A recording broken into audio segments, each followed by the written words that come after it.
Our guest today has lived through storms most of us can't imagine. Raised in a religious cult on the south side of Chicago, he grew up in poverty, stripped of identity, and suicidal by the age of 18. He ran from the pain, joined the Air Force, and found himself in the middle of 2 combat tours in Iraq, dodging mortars, praying to make it home, and watching too many brothers and sisters never return. But coming home didn't mean the battle was over. The war followed him in the form of anxiety, depression, divorce, and a life lived numb inside the comfort zone. Then came the turning point. Logan refused to stay a prisoner to his past. He rebuilt from the ground up, chased his dream, and became a successful live TV director. Now he's on a mission to help others break free from trauma, fear, and the false identities that hold them back. He's proof that you can stop just surviving and start truly living. Please welcome Logan. Welcome to the show, Logan. Appreciate you, my friend. Thanks, Donald. Yeah, man. I've been looking forward to this. You do a couple things that I'm extremely interested in. I love doing audio and editing videos and that type of stuff. So I'm looking forward to digging into this. Oh, yeah. It's a hell of a journey, my friend. Whew. I can't even believe it myself sometimes. No, I get it. I get it. You know, I wrote a book about my journey through the military, and I felt the same way as I was rewriting it. I was like, man, is this even real? Dude, I'm in the process of writing my book now, and I'm looking back and I imagine little Carlos in in growing up in Chicago and where I've gone, what I've done. Like I can't imagine. Absolutely. Absolutely, man. Absolutely. So why don't we just dive right on into it, man? Let's start out with as you grew up, because it seems like that's where the story starts. Story does start there. I grew up poor on the south side of Chicago to a single mother. You know how it goes. You know, we didn't have a lot of extra things, but we had everything we needed. You know, I was an only child. And my mom was so determined to not let me fall into the trap and the cycle that so many of other, brothers and sisters fall into. And so she was super strict. And as a child, you don't understand it.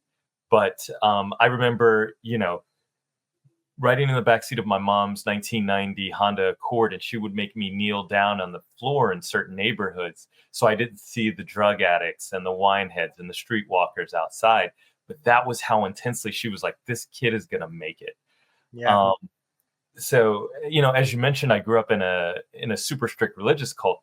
We weren't allowed to eat chocolate. We weren't allowed to watch cartoons. We weren't allowed to celebrate holidays, birthdays, anything like that. And so growing up as a kid, you just want to be normal. Yeah. You just want to really just be like everybody else. I wasn't even trying to, be the coolest kid. I just didn't want to be beat up and made fun of for being different. I wasn't allowed to play sports. And in the late 80s, early 90s is the peak of Jordan era. I wasn't allowed to be present and enjoy that the amazing accomplishment that the city was rejoicing about. And so there was it felt like time after time I really just kept getting pushed back, and as a child you don't understand it, that you're different, but you just want to be normal. And so as a result, at the age of 18, I was suicidal. I remember leaving church one Friday night, looking at the boulevard and just imagining what it would be like if it were just over, if the pain ended. And I would step in front of one of these trucks, and like looking back, I just feel so much empathy for little Logan, and, knowing that like he was just trying to get out of that pain. Yeah. Ultimately, I don't know how I made it through that night. Like, I don't know how I got through that. I do kind of imagine that at some point, like, I didn't want to hear my mother kicking my ass, from beyond the grave for giving her more trouble for killing myself. Yeah. I mean, you know how that goes. Don't give mother and her baby cubs. So Yep. Yeah, absolutely. Yeah, and it is it is unfortunate because like you said, it wasn't even about just being, like you said, the popular kid, but now you can't even relate to the topics and everything else that at school's going to. So it goes way different than just not having the right clothes or right shoes or any of that stuff. Now you can't even relate to the conversations and talk about the game the next day or any of that stuff. So there's zero chance that you're ever going to fit in because you don't even know how to relate to them. absolutely, absolutely. And kids are ruthless. You know this. Yeah. Growing up in grade school, elementary school, etc. Not being able to have chocolate, not being able to go over your friend's house and celebrate their birthday, not being able to play at recess.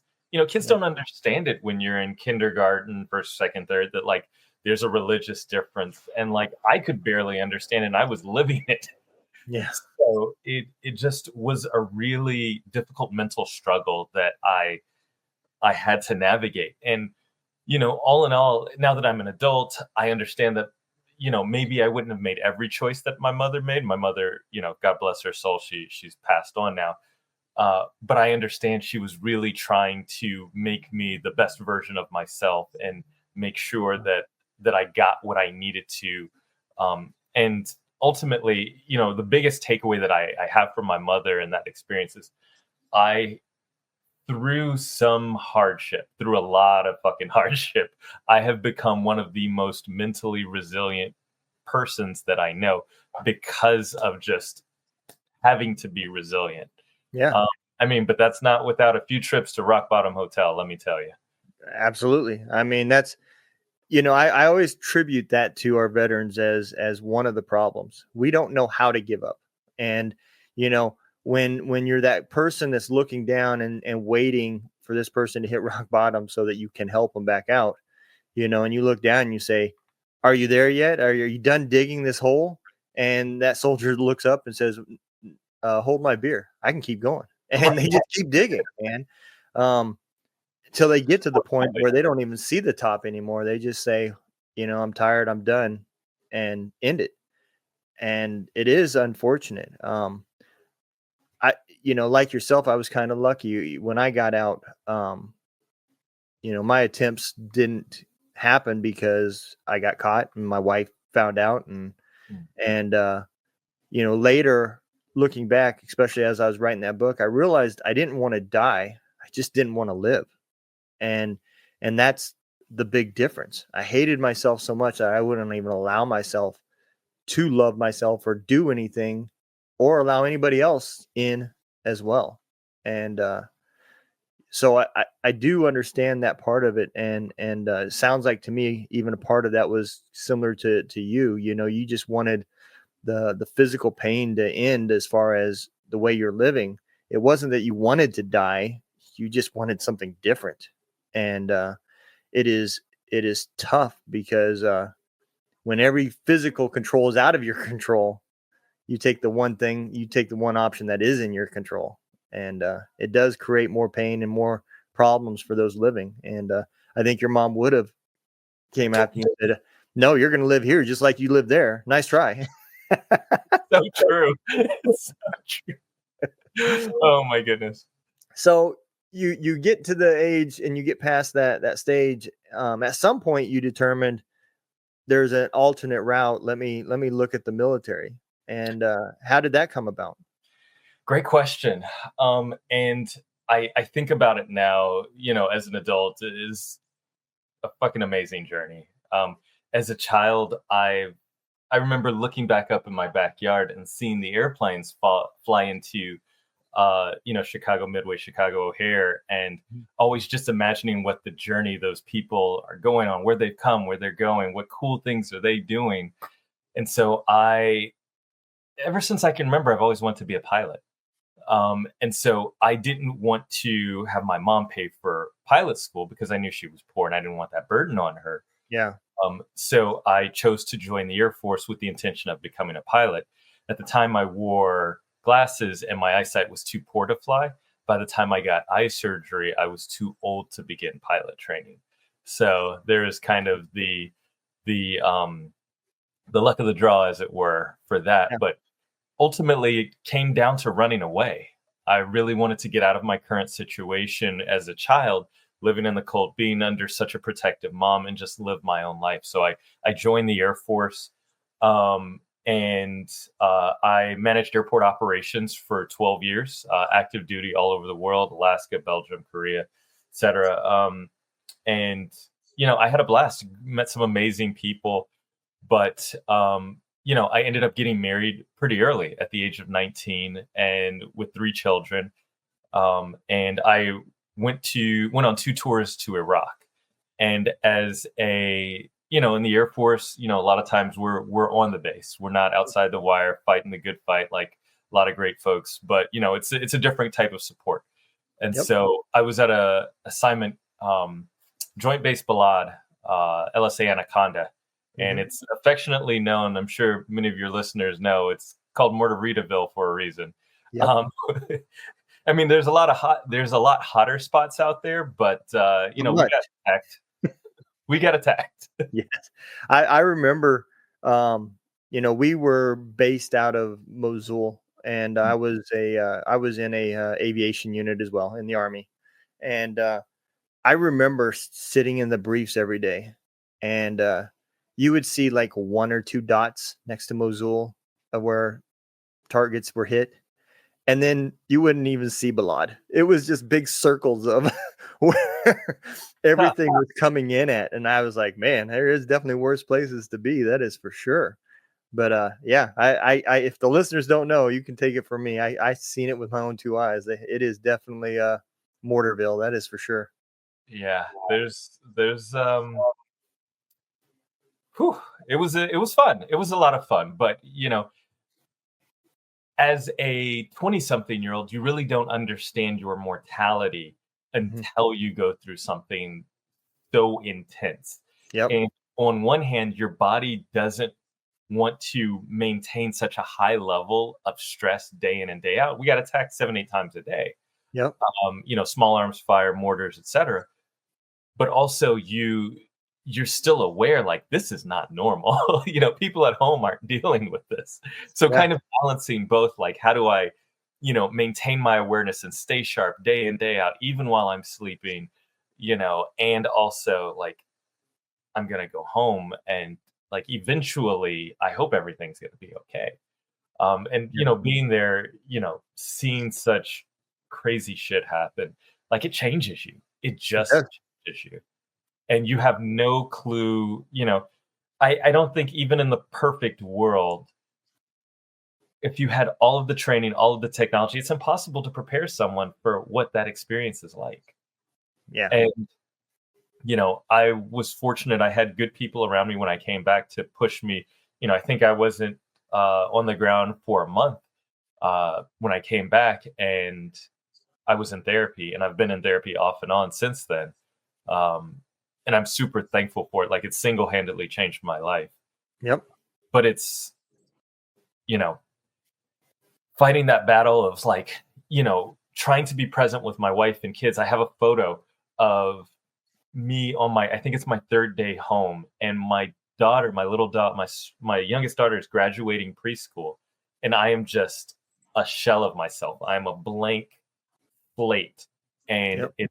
I can see how, like, not present I am, and still navigating that, and I my heart goes out to so many of our fellow brothers and sisters, because it's some people never leave that state, and it's so hard. And I've listened to some of your episodes. Like, you have such amazing guests that offer such amazing work to help people get through that. Please, if you're struggling, don't sit in pain. Just reach out to someone, anyone. But Yep. there's so many of us that understand what you're going through. Yeah, you are 100% correct. And I think that's the, that's the big part of it. You get out of the military and you lose everything and gain nothing. And it's the exact opposite. You thought you were leaving nothing and gaining everything when you got out. And it is literally the exact, you lose your identity, you lose, your status in your own little world. Now you're back down to the lowest man when you go to jobs. Nobody gives a shit. You're just a number. And heaven forbid in the civilian world, if you actually go above and beyond and try to help the next guy, they assume you're trying to take their job, And so it's just a whole world that us veterans just don't understand. You're built about teamwork and one team, one fight, and the weakest link isn't the one you cut, it's the one you build so your chain's tighter. And that does not exist when you walk away. And then you still have the demons from living a life that's not normal. And if you don't find something to fill those with some sort of structure like you had, the way the military works, you're going to roam and be lost.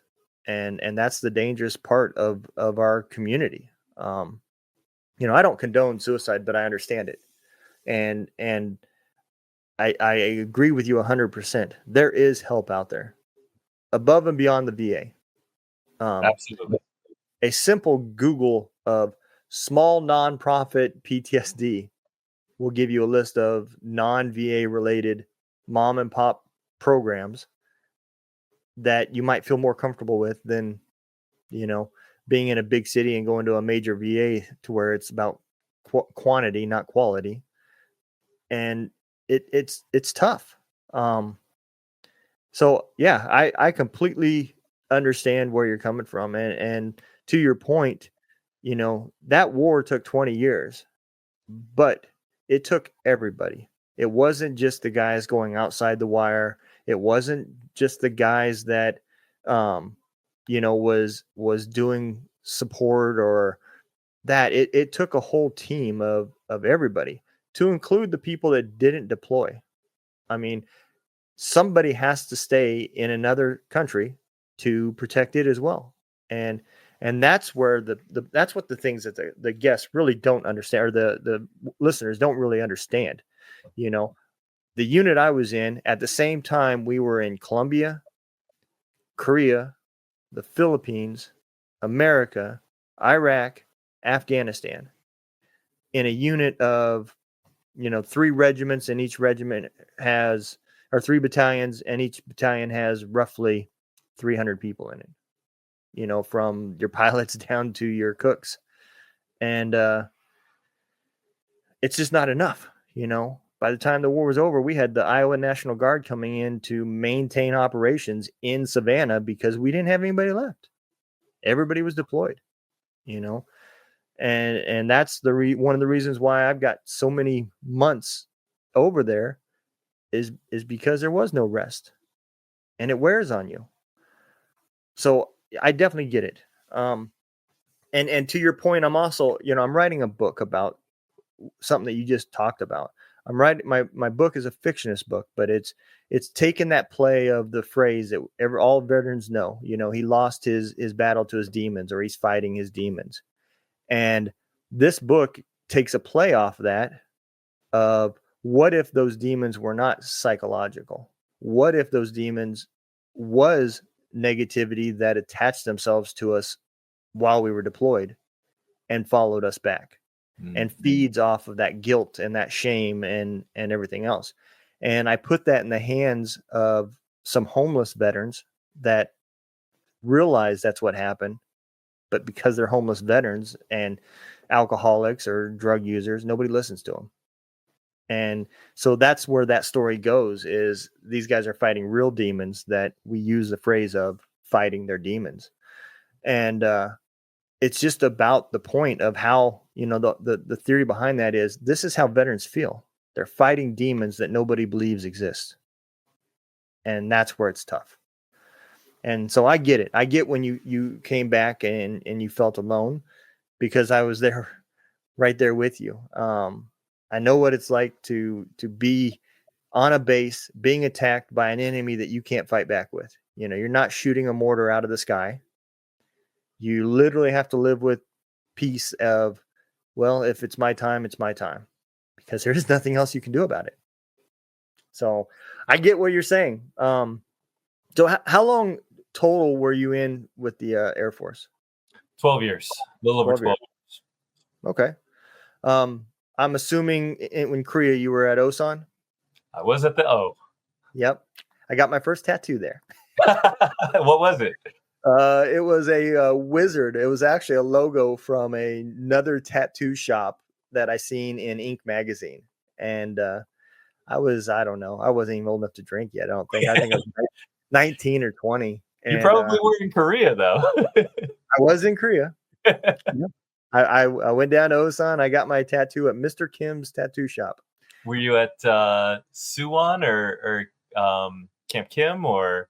No, I was stationed up north. I was stationed at Camp Kyle up by Camp Red Cloud. Gotcha. And I would come down on the weekends because my uncle was a civilian over there. He worked for the University of Maryland on Humphreys, on Camp Humphrey. So I would come down and stay with him and use your guys' nice topless bars and all that good stuff that you guys had over there. But yeah, I still remember. I still got that tattoo. It's just a little bit fatter and wider now, like me. But that's all good. Good memories. That's what's most important. Yeah, absolutely. So you get out, right? And I know you said you wanted to fly, but your life takes a whole nother turn. It takes you into an industry that I'm pretty interested in as well. So you look at becoming in the TV business, right? Yes, sir. Yes, sir. Before that, I mean, my life has taken so many crazy, wacky fucking turns. No one, you can't possibly script this shit. You know what I mean? When my last assignment in the Air Force was Belgium, and I was at a great little location called Chevs Air Force Base, outside Brussels, and I was hurting pretty bad because I was going through a divorce, and my youngest was really struggling, and I was with the divorce and me being away and et cetera, and I was just heartbroken that I was breaking a promise to myself that I grew up without a dad, and I was breaking that promise to her that, I would never leave her. But ultimately it needed to happen. I needed it for myself. God bless my ex-wife, a beautiful soul. She needed it for her. We just, I got married at the age of 19. So as you grow older, you realize you're just not the same person, and your values and things change, et cetera, et cetera. So I once again found myself down at Rock Bottom Hotel, resort and casino, all inclusive. And, God, I feel like I've been there so many times. It's like, I got the frequent flyer miles. I walk in, it's like, cheers, everybody knows my name. Like, I got a timeshare at Rock Bottom Resort Casino. It's like, I've been there so many times in my life. But for some reason, every time I go down there, I find something about myself, and I learn something about myself. Like, even amongst, I turned to the bottle. I was suicidal again. I wasn't sleeping. I was stumbling to work at 3:00 in the morning in a foreign fucking country. Just struggling, trying to figure out, like, I knew I had this inkling of a dream that I could maybe kind of sort of be a live television director, because as a little kid, like, that was my number 2 dream, to work in live television events and be in Hollywood and do some cool shit in a live environment. Like, you don't have the opportunity to go back, like, okay, we made a mistake, we'll do it again. No, you need the entire team. I wanted a piece of that. Yeah. And I made a promise to myself, even in that dark place. I was like, okay, if I don't fight in this incredibly dark place, and if I kill myself, my daughter will never have a closer, more visceral example of what a fighter looks like. She will always have this looming cloud over her head that my dad, the closest person, gave up. What chance do I have? Yeah. And I don't know if that's how she would view it, but that's how I saw it. And I was like, okay. One of the things I learned in Iraq was, I felt like so many people in life had this privilege of making it out, and I somehow won this fucking lottery, and I was able to leave, and perhaps there were so many more people more deserving of this life Yeah. to continue on. And I felt like I had a charge to never settle, because even in the military, I felt like I was settling. I was in my comfort zone, three Yeah. squares and a cot, and like my family was taken care of. I was good, Yep. but I was still living in my comfort zone. I wasn't pushing life. And so having that perspective, leaving Iraq, going through this divorce, coming out of, checking out of rock bottom, all inclusive hotel, resort, and casino, I was like, hey, I'm going to really push myself and try to become a director. I moved from Belgium to LA, didn't know anyone, just with the dream, and, whatever money I made on my terminal leave, selling my terminal leave back. um, but I was like, okay, I'm going to figure this thing out. And I knew that while I was in my 30s and my competitors, all the public production assistants, were in their 18, 19, 20 range, I was like, okay, Yeah. I know I have the work ethic. I know I can, I have the grind that a lot of these kids don't have. And I remember listening to a podcast episode years ago, and they were talking about what made Jordan different, what made Gretzky different, what made Muhammad Ali different. And it was their obsession with the craft. And it Yep. was something almost, they said that, while they didn't have the brain scans to prove it, but they said that they believed that there was something neurotic or almost in mental illness, how much they were obsessed with the technique, the skill, every part of their niche that made them different. I said, okay, I'm going to apply that to my game. I started reading textbooks for fun. I read interviews that the great television directors did. I cut out listening to music. I cut out a lot of negative friends. I cut out, going out on the weekends, because I was obsessed with this dream of, like, that's all I could think about. I had pictures on my bathroom mirror. Sometimes when I couldn't look at my own face, I couldn't deal with the sight because I was too low. I wasn't in a great headspace. I had pictures of control rooms that I wanted to work. And I'm really honored that I've been, I've been a part of some amazing productions. I've worked multiple World Series, a Super Bowl. I've directed the French Open for tennis 5 times. I've been part of directed the U.S. Open. 10,000 hours of live broadcast directing that I'm really proud to say that I've been a part of, and I've directed, and I've had some work with some great teams. I promise, if you want your dream bad enough, you will accomplish it, but you have to want it. Yep. Yeah, there's, and that word wanted doesn't mean, like you said, it's not well, I would like to have this. That's way different than wanting it. If you're sitting around and every day wanting something and all you're doing is praying for it, well, that's still the right track, but that's not the end. You still got to put in the work. Absolutely. Nothing will ever just be handed to you. And so I agree with you. And I fell in that category quite a bit. There was, things in the military that I wanted, but I didn't work for. And I wanted to be an all army boxer, and it got hard, and I was married and life was still going on. And so I cut that section out of my life. I said, oh, this is too hard. I'm not good enough. That negativity that you have to cut out of yourself and cut away from you, I didn't do. And so I can relate to that part of it as well. And, I fast forward to where I'm at now. And I've learned that everything comes for a reason, right? And sometimes your dreams isn't the path that you're supposed to be on. And one of my goals and dreams was to own a business. And I did that as soon as I got out of the military. I owned a trucking company, and I did it for 6 years. made great money, was not happy. You know, I thought that's what I wanted. And I bragged about how good I was, and I was good at trucking. Um, the problem was it was just a shield. It was just a face, you know.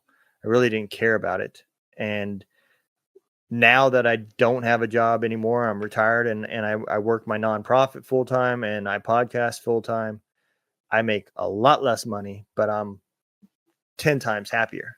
And that path was all things like you said, hitting rock bottom, bouncing around, and taking this zigzag direction into the path that I was supposed to be on. And that's when your energy and everything around you aligns, and you finally find peace. And I think that's a big portion of where you're at. You put in the work, you put in the effort. It was the place that you're supposed to be, and now the stars have aligned, and you have found some peace. Um, I don't want to skip past it though. I want to kind of dig into it a little bit, because that's not a easy career. My nonprofit is helping veterans go from the military to the music industry. And that is another place that is extremely difficult. You hit it right on the nail. They spend 20 years in the military and then get out and try to compete with 18, 19-year-olds.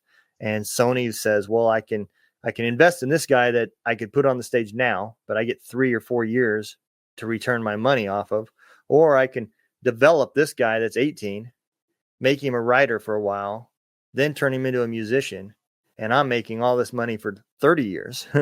And so getting signed is really hard when you're 35, 40 years old.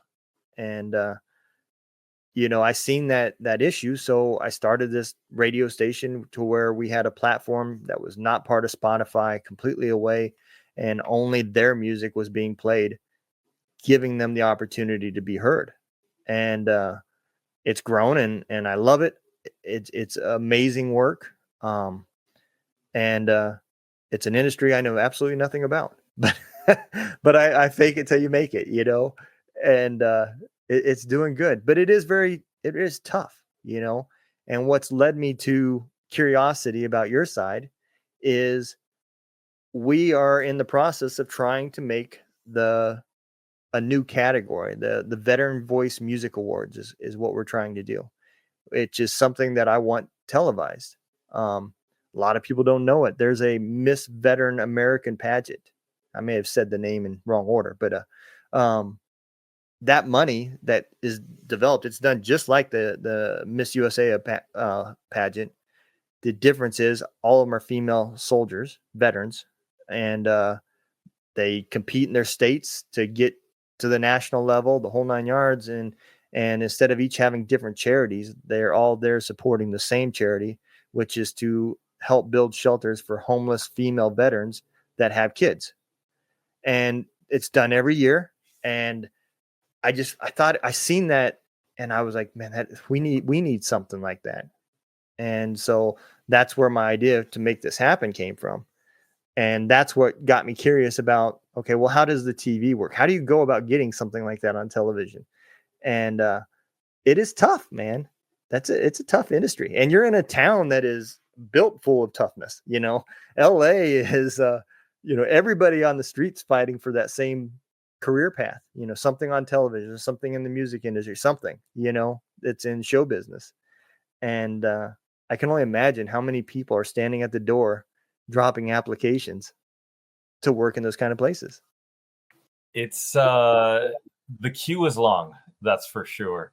I'm incredibly fortunate that, in the process for me getting to where I am, I must have cold called, hundreds of people and emailed thousands of people. And like, I think out of all of that work, I think I had 3 true responses. And it took me at least 6 months of like banging down the president of Directors Guild door in trying to just like, hey, put me in touch with someone. Like, give me a reference, give me something that I will put in the work. I will provide value. I will do what it takes. but it is definitely hard. And I found a network in LA that saw my fire, that saw my passion, that saw that I was not giving up after the first no. And that's a lot of what it is.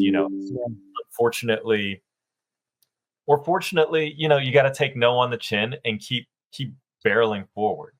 Yep. So I was able to get an interview with the network, and this particular network appreciated my accomplishments with the Air Force, and said, "Hey, we'll give you a shot, and if you do well with the shot, we're gonna push you forward." But I mean, my first, I think, 6 months in the industry, I was working for other freelancers for free.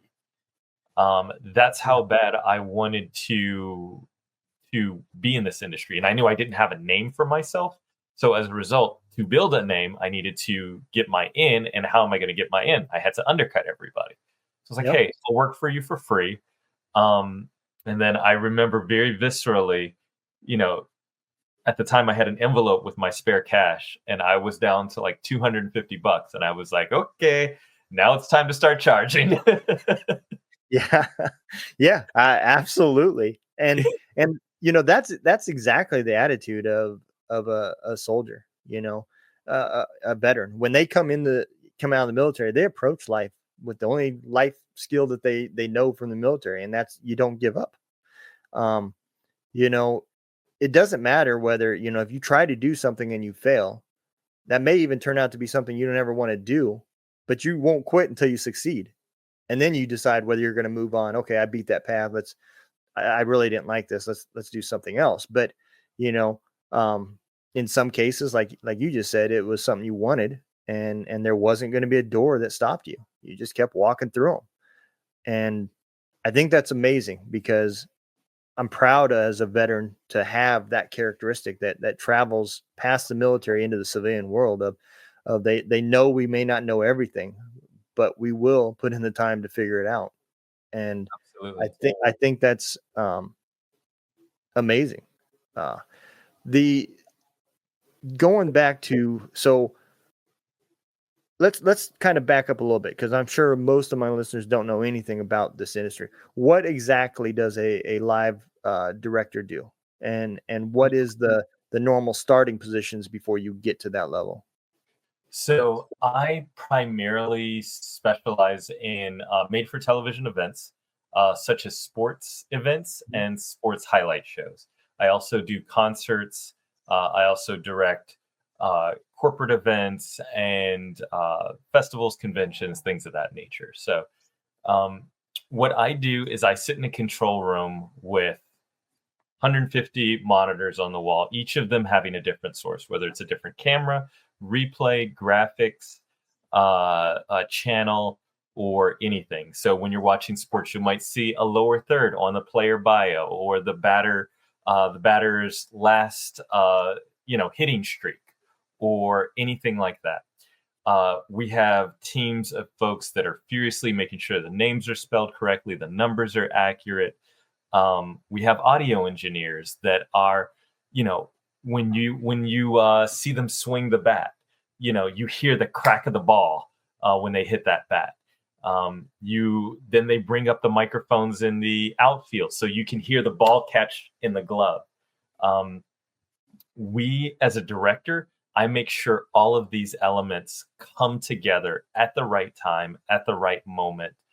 Working with my producer that's sitting next to me, there's all of these control elements that and all of these resources that we have at our disposal, and it's very formulaic, but you Mhm. have to know when to use what resource, when, how to time it so you don't miss play action, you don't miss a key moment in a concert where the drummer is going in for a solo, the singer is ready to have this long, beautiful run, and to capture that emotion on their face and to be there when they transcend.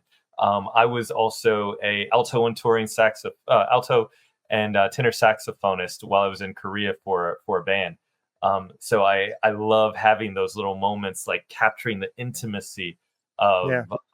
a lot of the vocalists. Um, so in a live environment, there's so much happening. I'm talking to the audio engineers, the camera operators, the stage managers, the for sports highlight shows, I'm talking to the talent and the commentators. We do pre-show meetings, post-show meetings, making sure that we are not just capturing the moment, but making people feel better than they are in the stadium, making sure we are incredibly nuanced with each of those moments to the best of our ability. How do you come up in the ranks? A lot of it is putting in the hours shadowing people that are really, really great at whatever craft you want to, you're aspiring to do. So, for example, as a director, I mean, it was kind of frowned upon in my industry, but I would stand directly behind the director for hundreds of shows, just watching the cadence, watching them write notes, listening to the nuance in their voice, the hand gestures, the signals that they did with the team members, listening in on the meetings. And some of them would be a little annoyed by me. And I made sure to, be cordial and Right. make sure they didn't feel threatened by me. But it is a process of learning the adjacent positions. So I learned how to be a technical director, the person that actually programs the video switcher and pushes the buttons that sits next to the director, and executes the director's call. Insert this graphic, go to this replay, take camera 3, ready camera 4, dissolve, those types of commands. The video technical director is executing at the director's will. So it was years and years of just listening, taking notes, showing that you were willing and ready to go above and beyond. It's funny, as I was coming up through the ranks, I was working for a network, and because I was a production assistant, they gave us keys to the studio. And because we were kind of the last person in, first person out, or first person in, last person out, I should say. And I would sometimes hang around the studio, and I would learn to program that switcher, and I would be there until 3-4 o'clock in the morning, just taking my time, deconstructing it, breaking the software, trying to put it back together. And I remember leaving, I lost track of time, and it was like 5 or 6 in the morning. And I left, and to exit the studio, the executive producer's office was open, and the executive producer was there early in the morning. And he was like, "Logan, what are you doing?" And I was like, "Oh, sorry to disturb, sir." I was just, enamored that the executive producer knew my name. And he was like, I was like, "Hey, I was just, studying how to technical direct and teaching myself this, and like practicing some things that I learned." And he was the first person, because he saw me in that passion. And that wasn't the first time he saw me. I just didn't know that he saw me other times.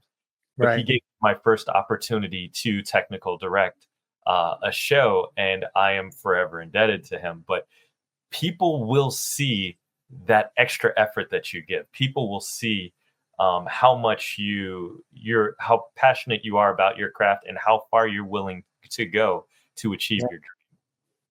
Yeah. I mean, I think that comes to play even in the sports world. A lot of people that got drafted may not have been the best at that position at the time, but there was something in the interview process that happened. There was their work ethic that was seen. All that stuff gets seen in the background, and sometimes that's what gets them there. Versus just having the raw talent but not the ability to work for it. And I think that's very common in those types of industries. But I can't even imagine doing what you do. I'm just sitting here thinking about everything that I do to edit a video that was recorded, that I'm not on a time crunch for, not trying to get a certain graphic to show up in a time frame while the customers are watching live. I can't even imagine doing that because I redo what I do about 55 times because I do it wrong.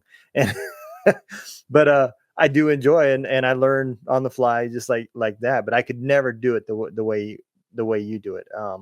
And I just you made a very valid point because I experienced it. I love NASCAR, and I went to a NASCAR event, and watching it on TV is way better if you really care about the race than being at the stadium or the track. And I learned that, and I think it's probably even the same way even at a football game because, now the game gets paused while we're all at commercials and you're sitting there in a stadium watching going, why is everybody standing around?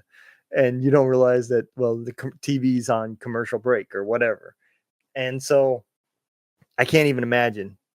And then, like you said, the stats and spelling. I'm horrible at spelling. Thank God for AI. That's all I say. Same. So I couldn't do this all on live. And I was just listening to the things that you do and the things that you have to consider. And I was like, man, that's like every single thing I've ever done crammed into do it in an hour. And there's no way I could do it. Nope. My hat's off to you, man. It's so much fun. I can't tell you. It's like playing a video game. Honestly, any old, I'm just a guy. Anybody can do it. It's, muscle memory, it's repetition. Things happen in a certain time. You want to be there. It's so much fun. But I'd love to work with you on the veterans music. I mean, if anyone out there is with the veterans Miss America or Miss Universe, like, please reach out to me. I'd love to collaborate. Like, this is what I live for. Making in live environment, making something accessible to everyone and available. I'm happy to collaborate and share my talents. Like it is kind of rare and not many people have a need for it. So I'm excited to help out. Oh, absolutely. We're in the process of fundraising now. I went to my first event. I mean, I hit everything, my last event I went to set up a booth was at a paranormal event and up in Gettysburg of all places. And I live in Missouri. So I don't recommend ever do this. I drove a Corvette that I just bought a few months ago with me and 2 dogs and drove it 2,500 miles round trip. It was fun for about the first 300 miles. After that, I got really sore. But I had a good time, and I'll take the Jeep next time. But I go to all these events. What's that? Built for speed, not for comfort. Absolutely. You feel every single bump. I don't care. And one of my dogs is, I had 2 dogs, and one was on the floorboard in a little bed. She's 14 pounds, and the other one's 74 pounds doing circles in this little tiny chair. Like, how am I going to lay here? But I had a good time, and I discovered how many veterans go to those kind of events. And like you said, the drive, I go out not asking for money. I go out and hand out cards with how to download the app and everything else. The app's completely free. You don't even have to have an email. There's no account. You just literally download and hit play. And I've created AI DJs. So there's DJs all day long. And I just go out trying to get that listener base built because that's what it's all about. It's about these guys' music being heard. And then somebody that's part of a veteran event says, hey, that guy's really good. I wonder if he would come and play here. And next thing you know, I've connected 2 people, and a veteran's getting paid to do what he loves doing. It's therapy for him. It's putting food on his table, and there's nothing better than that. So I love it. The part where we're at is this year we were going to do it in November, and my mom passed away too, and there's only 3 of us that do this, and so the fundraising just didn't happen. And there was a couple months that I just had to step back and deal with myself instead of all this other stuff. And so we ended up canceling it for this year. But that's what we're doing now is we're fundraising to come up with the money to make this happen for 2026. So yeah, if we get the money and the funds, I'll definitely reach out and take all the advice that we can and the help that we can get, because I'm not very good at it. I tried to live stream some events and doing it live and setting everything up, and then you realize it works, and then as soon as the show starts, it doesn't work. You're like, what the hell? So, but I don't do it for a living, so thank God. Luckily I'm not charging people, or there'd be a lot of refunds. It's it's an art in a weird sort of way. It is a technical art to pull off some of these events in a live environment. And I in my mind, I kind of think of it as a symphony, with the foundation and the core being the engineering team, and making sure, all the routes that used to be hard cables that are now digital, making sure that the announcer can hear, the other announcer that's in another country, or the puck hitting the goal, or, whatever the case, making sure all of those things come off flawlessly in the moment. It's really beautiful. It's a symphony. Yeah, I agree. And that's another reason why NFL Sunday Ticket gets almost $400 for me a year, because I love watching football. And man, I remember, as you can see, I'm a huge Bengals fan. Oh, yeah. There's Ken Anderson's autographed jersey from the 70s. I mean, that was his 81 MVP jersey. So I just remember how horrible it was on TV growing up compared to now. I mean, now there's cameras on rope or cable and running back and forth, and it's just pylon cameras, helmet cameras and all sorts of craziness. Yeah, it is. And the sound, like you said, I mean, you can hear people hitting each other, and it's just, man, you guys are what makes the TV, the behind the scenes stuff, because we take it for granted as the viewer, just thinking that's the way it should be. But I can tell you it wasn't always that way. It's true. The technologies came a long ways, and the cost. I mean, I've got several thousands of dollars just wrapped up in the equipment I use. And, I use stuff that Joe Rogan would never use. I can promise you, because I don't have that same budget. But, I do multicam angles. I edit multi-camera, all the events that I've gone to, I try to put cameras behind the drummers that shines down on the drummers. I do all that type of stuff. And unfortunately it also requires a good internet source. And there's a lot of variables that are out of my control, because I don't have the money to make all that stuff and bring it with me, like a company would. But over time, I built this equipment up. I've been buying it. I got a video switcher, probably a lot cheaper than the ones that you guys use, but it works. It was $800. It's got 4 channels. I'll take it. It works. I love it. But it is fun, and I enjoy it, man. I really do. Whether I'm good at it or not, it is in a way kind of therapeutic. It takes your mind. You have to focus on what you're doing, and there's structure to it, and those are important parts to anything that a veteran's going to do. I see a lot of these hunting nonprofits out there, and some of them are great, and the ones that think that it's about teaching you how to do it and then letting you do it, and it's the crawl, walk, run phase, is great for veterans, because it puts you back in that mindset of following steps, following directions, and doing it. And then you got the ones that say, here's the deer stand, go sit out there for 8 hours. And what you really did is you gave somebody that's struggling a gun to sit alone for 8 hours staring at the woods with no direction. And those are not as helping as something with structure and teaching. So there is a lot of programs out there, and I think the key to it is structure, like you said, learning the commands and learning the steps, and and the process and everybody else's job, those are all structure components that help keep your mind off of the demons and the other problems. And then when you are doing something like what you're doing and you see the end result, I mean, you get instant satisfaction because I can see what we started with to what it ended with. And man, that's just amazing. I know we're getting to the top of the hour. I want to kind of throw a few fun questions out there. Long day. You're at work. You got done at 3:00 in the morning. What are you going to go home and eat? What's your go-to meal from a long day? Oh my goodness.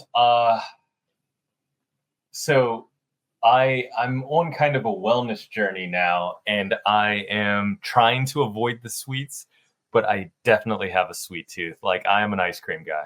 I love ice cream. Yeah, nothing just coats me and like gives me a nice little hug, like some pralines and cream, or like a honeycomb ice cream, or even just plain vanilla. Like, I'm such an ice cream guy. I can relate. I have a sweet tooth too, and I am going to be completely honest. After taking some gummies right before I go to bed to help me sleep, I always end up a couple of hours later getting up, and I buy them at the grocery store. They're designed for baking, but it's Hershey with almonds, and they're the big bars that you're supposed to. I always end up going back up out of bed and walking out there and breaking a few pieces off and going back to bed and eating some Hershey's with almonds just because of the sweetness. And I don't know if it's related, but it all started after I started taking the gummies. But but I do. I love it. I love chocolate. I love ice cream, hot fudge. Absolutely. So I can relate to that. If you had to, after a long day, you hit play on your playlist, what is the first song that you're hoping is on it? Ooh, great question. My taste kind of varies depending on, like, whether I'm in vacation mode, I'm getting ready to go on vacation, or if I'm like need to chill out, or like in a meditative state, or I am just kind of hoping to, okay, after a long day's work, I don't know, maybe like a John Mayer's Gravity. Okay. Like, I don't know, that song that he does live at the Nokia, it's always a fan favorite. Absolutely. Living or dead, who's the one person you would invite to enjoy some ice cream with? I don't know. I feel like the Dalai Lama has some like interesting thoughts. I could relate to that. I didn't expect that, but yeah. Like, he they could share seem some to have it all wisdom. figured out. I could learn something from you. We can enjoy some ice cream together. Well, he would learn something new too. Like, what is ice cream? It's true. I wonder, does he enjoy ice cream? Absolutely, man. Well, I know you're in the process of writing a book. I'm going to give you the opportunity to share your information of where people can find you, follow you, where they'll be able to get the book once it's launched, and all those good types of things. Awesome. I appreciate that, Donald. I'm, as mentioned, I am writing a book. It is kind of a love letter to my children. I started it in Iraq, actually, and because I didn't know if I was going to make it back, about the things that I've experienced. And I kind of put it on the shelf. And now that I'm kind of on this part of the experience of, being in television, being relatively accomplished, I'm picking up the book and I'm like, okay, what can I give to people? How did I get here? And what can I give to other people to make sure that they have the tools to accomplish whatever your dream is? And so what I've learned is I've learned a lot about, manifestation and the power of positive thinking, the power of negative thinking. But I'm like, okay, on one hand, it's cool, but I really want to understand, like, from a science perspective, why does this work? Why does the brain chemicals do what they do to allow, is there any science behind this? And so, just as a quick niblet, a lot of what we identify about ourselves and who we are is based in misrepresented thoughts or ideas about ourselves. we tend to focus on the negative as just that's how our brain is wired. And 30% to 60% of what we tell ourselves about ourselves is negative or inaccurate in some way, shape, or form. And so when understanding that, understanding the power of positive thinking and making sure that we're focused on the right thing. I don't know how many of you out there have been skiing, but when you're skiing and you're off-piste and you're kind of in the trees and you're kind of creating your own path, you don't look at the trees, because wherever you look, that's where your attention goes and you're going to hit the tree. You want to look at the gaps in the tree and create your path. And when you do that, when you focus on the path, that's where you go. And so I dig into the science-based path that your brain uses and how people get manifestation wrong, how people get manifestation right, health and wellness, personal development, professional development. I dig into all of this in my book. Go to the website, the Logan Unlimited, TheLogan Unlimited.com. I'm on the Logan Unlimited on Instagram. Follow me. We get into all this stuff, subconscious mind, like the science base, not the misty woo-woo stuff, the science on how all of this works. Fucking fascinating. Yeah, you hit it right on the nail. And man, Logan, I appreciate you coming on. I had such a great time and learning a lot about things that I want to do in the future as far as for the radio station and how things happen and everything else and learning about your life. I think you've shared a lot of good points with people that can relate and you know, maybe their circumstances are just a little bit different, but the end result to get out of them is exactly the path that you took. And they can learn a lot from that. Like you said, if you need help out there, there's people that's out there. Feel free to reach out to me or anybody else. And if I know of a resource, I will point you in the direction. I do it all the time. I get emails from or Facebook messages where somebody just shows me a chat of somebody that was looking. This last one was somebody that knew a veteran that's house was falling apart and needed some minor repairs, and they were going to hire some college kids to do it for that veteran for free. And I showed them that there's actually a nonprofit out there that does do home repairs for veterans that aren't able to do it themselves anymore, or they're getting up in the elderly age, and they work with another group that puts roofs on homes for veterans that own their own house but can't afford to get a new roof. I mean, there's a lot of good programs out there, but these are the mom and pops that don't have a advertising budget, you know, so it's hard to find them. So I appreciate you sharing your wisdom and your knowledge. I appreciate you coming on. I'd love to have you back on anytime. So when you get ready to launch your book, reach out to me and we'll bring you on and promote it as well. So I appreciate again, all y'all listeners, man, make sure when you see this, the links are going to be in the bottom. Follow him, go to his website, keep track of where the book's at, and make sure you purchase it, because books nowadays are wrote by people that are passionate, not looking to get rich. Trust me, they won't. But it is something that they're passionate about. They're documenting their stories, and it's something then that I'm dear to my heart that needs to happen. Everybody has a story, and it needs to be documented so that 30 years from now, you don't have to worry about what's being taught. People can hear your story live, in person, in books, wherever, right? So y'all take care. Be safe. Remember, don't let the day kick your ass. Kick the day's ass.